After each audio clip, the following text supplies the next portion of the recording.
दोस्तों बात कर लेते हैं पाई कॉइन के बारे में, पाई कॉइन के प्राइस के बारे में।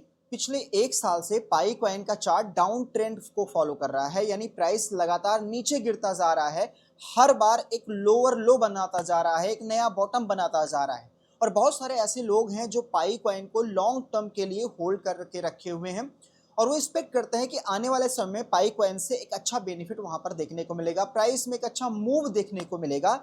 तो क्या रीजन है जिनकी वजह से प्राइस में हमें जल्द ही एक मूव देखने को मिल सकता है, और ये जो बॉटम पे बॉटम लग रहा है और कितना नीचे जा सकता है? क्या क्या रीजन है प्राइस के डंप होने के, और क्या क्या फ्यूचर में एक्सपेक्टेशन है जिसकी वजह से प्राइस ऊपर की तरफ पंप कर सकता है? तो इन सारे सिनेरियोज को हम बताने वाले हैं इस वीडियो में। तो वीडियो ना इंपॉर्टेंट है। अगर आप एक पाई कॉइन के होल्डर हैं या फिर पाई कॉइन को बाई करना चाह रहे हैं लॉन्ग टर्म के लिए, तो वीडियो ना आपके लिए है, बने रहिएगा। ओके, चलिए बात कर लेते हैं पाई कॉइन के बारे में। सबसे पहली चीज, पाई कॉइन पिछले एक साल से मतलब एक डाउन ट्रेंड को फॉलो कर रहा है और एक बॉटम बॉटम बनाता आ रहा है, यानी हर बार एक लोअर लो बनाता है और प्राइस उससे भी नीचे चला जाता है। ऐसे में जिन्होंने पहले बाई करके रखा हुआ वो सोचते हैं आखिर इतना क्यों डाउन हो रहा है, क्यों डंप हो रहा है। अब देखो डंप क्यों हो रहा है, पहले हम इस चीज को तोड़ते हैं कि आखिर ये इतना ज्यादा क्रैश क्यों कर रहा है। अगर हम पाई कॉइन के अभी की प्राइस की बात करें तो बिलो 0.01 के नीचे आ चुका है, जो लोगों ने एक्सपेक्ट नहीं किया होगा। तो अब यहां पर सबसे पहला जो रीजन है डंप होने का, देखो अगर हमें डंप के बारे में पता चल जाएगा तो हमें यह पता चल जाएगा कि फ्यूचर में जो प्राइस अप ट्रेंड में आएगा तो कब आएगा। मेन रीजन इज कि पाई की जो अनलॉकिंग है वो, अगर आप देखेंगे जो पाई अनलॉक हो रहा है, daily millions of token unlock हो रहे हैं, monthly billions of token unlock हो रहे हैं, और ये सारे टोकन मार्केट में भी आ रहे हैं। टीम के पास जो अनलॉकिंग का टोकन जा रहा है, टीम उसे बैकएंड में सेल कर रही है, यानी वो एग्जिट ले रही है, उसे सिर्फ पैसा चाहिए। पैसा चाहिए क्या मतलब, वो पैसा निकाल देगी, क्योंकि देखा जाए तो बिलियंस ऑफ डॉलर की मार्केट कैपिटलाइजेशन पाई नेटवर्क की थी और अभी उससे नीचे आ चुकी है, 900 बिलियन से मिलियन से ऊपर है। तो पैसे की वजह से लोग क्या कर रहे हैं, इसे सेल कर रहे हैं। जो इन्वेस्टर्स हैं वो भी यहाँ पर एंट्री नहीं ले रहे हैं। उसके अलावा और भी ऐसे वॉलेट हैं जिसमें मिलियंस ऑफ टोकन होल्ड किए रखे गए हैं। सोचो, ऐसे करीबन 20 से ज्यादा वॉलेट हैं जहां पर आप चेक करोगे तो वहां पर मिलियंस टोकन होल्ड है। अगर उन्होंने सेल कर दिया तो सोचो प्राइस कहां तक जा सकता है। तो सेलिंग प्रेशर कंटिन्यू बना हुआ है, मेन रीजन अनलॉकिंग। अब यहां पर जो अनलॉकिंग है, अनलॉकिंग का पीक हमें 2029 जनवरी तक देखने को मिलेगा। आप देख लेना कि ये जो जितनी भी अनलॉकिंग लगी है ना, इसकी वजह से सेलिंग प्रेशर बना हुआ है, कंटिन्यू बना भी रहेगा। तो क्या इसके पहले पंप ही नहीं करेगा? चलिए देखो, पाई कॉइन ही नहीं डाउन ट्रेंड में है। अगर हम बिटकॉइन को देखते हैं तो पिछले 7-8 महीने से बिटकॉइन भी एक डाउन ट्रेंड को फॉलो कर रहा है। तो इसका इंपैक्ट अल्ट कॉइन और पाई कैसे जैसे कॉइन पे पड़ रहा है, ये बिल्कुल नॉर्मली है।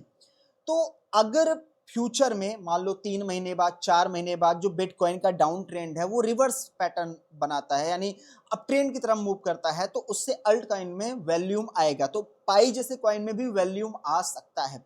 तो उसके पहले जब तक अनलॉकिंग लगी है अभी क्वांटिटी में, उससे पहले भी छोटे मोटे पंप देखने को मिलेंगे जब मार्केट अप ट्रेंड की तरफ कहीं ना कहीं फॉलो जाएगी या फिर उस तरफ मूव करेगी। तो ये चीज है। उसके अलावा यहाँ पर एक चीज और है पाई कॉइन में। पाई कॉइन की जो टीम है वो डेवलपमेंट पे उस लेवल का ध्यान नहीं रख रही है। जैसे कि मार्केट में बहुत सारे नए नए प्रोजेक्ट है, वो देखो क्रिप्टो में, क्रिप्टो की फील्ड में क्या कर रहे हैं, जैसे कि बाइनेंस जैसे एक्सचेंज पर लिस्टिंग। अगर ऐसे एक्सचेंज पर लिस्टिंग हो जाती है ना, तो वहां पर बड़े जो इन्वेस्टर्स होते हैं ना, वो ज्यादा अट्रैक्ट होते हैं, वो स्मूथली, वो बिना किसी डर के एंट्री ले सकते हैं, जो जिन्हें हम व्हेल से बोलते हैं। तो व्हेल्स एंट्री नहीं ले रही है क्योंकि बाइनेंस जैसे एक्सचेंज पर या ट्रस्टेड एक्सचेंज पर लिस्ट नहीं है। लिस्ट है, ऐसे एक्सचेंजेस पे है जहां से आसानी से बाई किया जा सकता है, बट उससे भी बेटर चाहिए बाइनेंस जैसा प्लेटफॉर्म। तो मेन रीजन इन्होंने बाइनेंस की लिस्टिंग अटका के रखी है। उसके अलावा यहाँ पर देखा जाए, पाई नेटवर्क में बहुत सारे ऐसे लोग हैं जो बात करते हैं जीसीवी।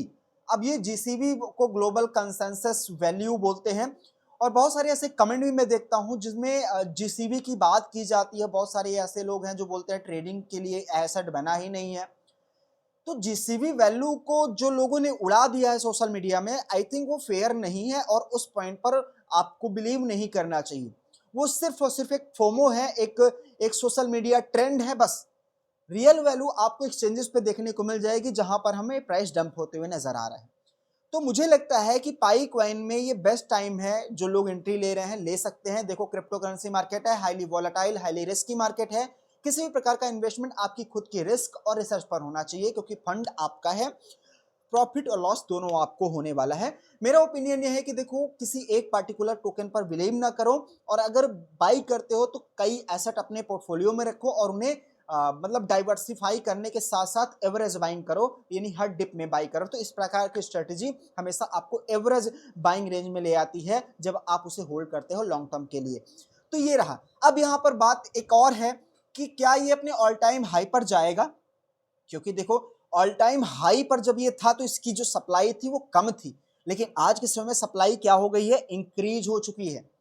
तो ऑल टाइम हाई को आप पॉइंट ना करो, आप पॉइंट करो इसके हाईएस्ट मार्केट कैपिटलाइजेशन की। तो हाईएस्ट मार्केट कैपिटलाइजेशन पे अगर फोकस करोगे तो उससे एक अच्छा यहां पर बेनिफिट हो सकता है, जो लोग एवरेज और बॉटम में बाई करेंगे। देखो कोई फ्यूचर एडवाइस नहीं है या फाइनेंशियल एडवाइस नहीं है कि आप इसको बाई करो या होल्ड करो, बट यहाँ पर जो लोग जैसे हम लोग इसमें ट्रेडिंग करते हैं, तो बस जो चीज़ें मार्केट में चल रही है, जो लोग ज़्यादा पैनिक हैं उनके लिए वीडियो था। बहरहाल आप क्या सोचते हैं? बहुत सारे लोग ये भी कहते हैं कि इसका प्राइस जीरो चला जाएगा। तो अगर हम देखें जिस प्रकार की डेवलपमेंट, जिस प्रकार की हाइप, जिस प्रकार से कम्युनिटी इनकी डेवलप हुई है, उस हिसाब से तो नहीं लगता कि ये जीरो जाएगा। कहीं ना कहीं ब्लॉकचेन टेक्नोलॉजी क्रिप्टो एसेट को देखें तो कहीं ना कहीं एक अच्छा एसेट माना जा रहा है, और कम्युनिटी की वजह से फ्यूचर में ये परफॉर्म कर सकता है। तो ये रहा आज का ओवरऑल वीडियो। बहरहाल आपने कमेंट बॉक्स में अपना ओपिनियन शेयर करना है, और साथ ही साथ आप हमें इंस्टाग्राम पर ज्वाइन कर सकते हैं। हमने एक नई आईडी क्रिएट की है, तो आप सभी का वहां पर बहुत स्वागत है। डिस्क्रिप्शन में लिंक है, और कमेंट बॉक्स में अपना ओपिनियन शेयर कीजिएगा। मिलता हूं नए वीडियो में। Thank you so much.